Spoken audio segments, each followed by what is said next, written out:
na balita hatid ng Philippine Cable TV News. Hanggang liig ang baha. Nakikita po niyo sa aking likuran ngayon. Narito sa likod ko ngayon ang tambak-tambak na basura dito sa Talabados. Mga isang oras na ang tinataya nang nagsimula ang sunog na ito. Ng planong demolisyon dito sa Tripa de Galera Bridge. Kung saan dito naganap ang pag-take over ni Senador Antonio Trillanes IV. Pinalibutan na ng mga military ang Manila Peninsula Hotel at handang-handa na sila pasukin ang pagtalo. Ayan na, binangga na. Boom! Pumasok na. Okay, pumasok na sa loob ang kita ko itong pagkawin ko. Ayan na, binangga ulit. At ayan, nakapasok na yung pati sa loob. Pasag na yung pintuan, pumasok yung APC at ayan na, pumasok na yung mga military sa loob.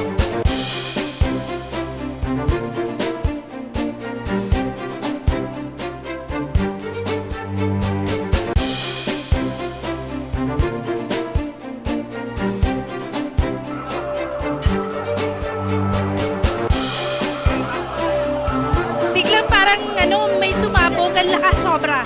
Sobrang lakas.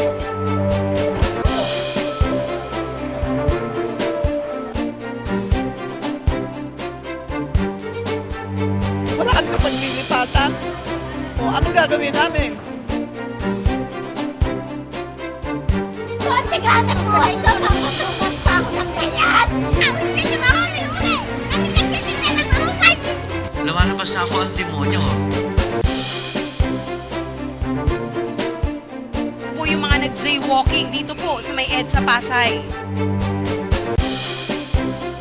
Nakakaraos na kahit paano sa konting kinikita. Ayaawang ko ng pamilya ko.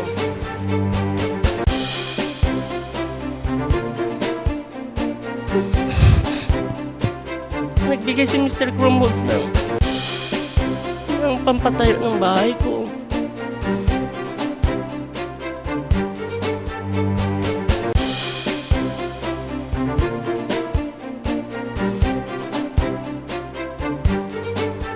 Ang biyayang ipinagkaloob sa kanila na nagbago ng kanilang mga buhay.